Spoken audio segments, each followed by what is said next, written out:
एक देहाती किसान ने एक संत के पास जाकर कहा कि भगवान, मुझ दीन हीन व बिना पढ़े लिखे पर दया कीजिए और मुझे ईश्वर प्राप्ति का उपाय बताइए।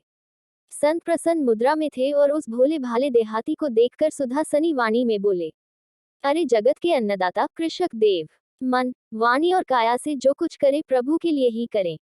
आप किसान हैं और खेती करना आपका कर्तव्य है। अपने स्वभावानुसार आपके लिए नियत इस कर्म को प्रभु की आज्ञा का पालन की नियत से करते रहने पर पाप, अपराध एवं रोगादिक होने की संभावना ही नहीं रहती। यद्यपि इस कार्य को वर्षा, शीत व आताप आदि में खुले आकाश के नीचे खड़े पैर घोर परिश्रम के साथ करना होता है। इतने पर भी सफलता की कोई गारंटी नहीं, मेघ देवता का मुख ताकना पड़ता है। इस प्रकार यह कर्म अनेक दोषों से युक्त है।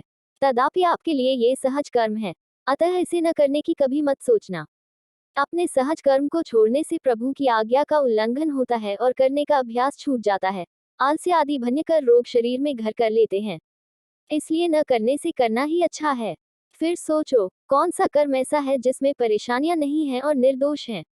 मतलब यह है कि प्रभु का आदेश पालन करने की भावना से अपने हिस्से के कर्म को पूर्ण प्रामाणिकता, पक्के विश्वास एवं परम प्रेम के साथ तन, मन, धन, जन से करके परम दयालु प्रभु को सादर समर्पित करते रहना ही प्रभु की प्राप्ति का अमोघ उपाय है। जिस गांव में किसान रहता था, उसमें किसी ज्योतिषी ने भविष्यवाणी कर दी थी कि वहां 12 वर्ष तक बारिश होने का योग नहीं है। इस भविष्यवाणी से सारे ग्रामवासी बहुत परेशान थे और अपना कृषि का धंधा छोड़कर जा रहे थे। उस कृषक ने सोचा कि रोने चिल्लाने से तो कुछ हाथ लगेगा नहीं। वह संत महाराज के उपदेश के अनुसार कार्य करके प्रभु प्राप्ति के लिए प्रयास करने के लिए लालायित था। मन में पक्का निश्चय करके अपने हल बैल आदि लेकर खेत पर पहुंच गया और सूखे खेत को ही बीजारोपण के लिए जोतकर तैयार करने लगा। गांव के लोग उसकी नादानी पर हंसी उड़ाते, लेकिन वो तो अपनी धुन का पक्का था।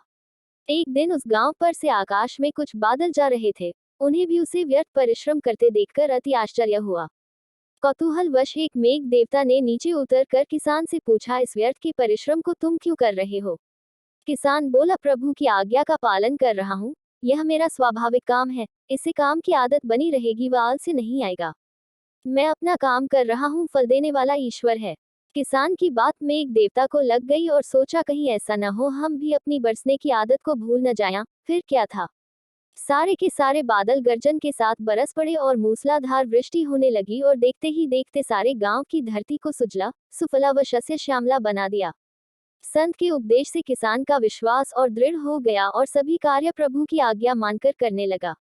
किसान की भांति हर मनुष्य को अपने अंतःकरण में पक्का निश्चय करके कि मुझे प्रभु ने अपने ही लिए बनाया है और उनकी आज्ञा समझ अपना कर्तव्य कर उसे प्रभु को समर्पित करना चाहिए। सोचे कि मैं अपने निश्चय में दृढ़ हूँ, अपनी धुन का पक्का हूँ, मुझे कोई भी अपने निश्चय से नहीं डिगा सकता।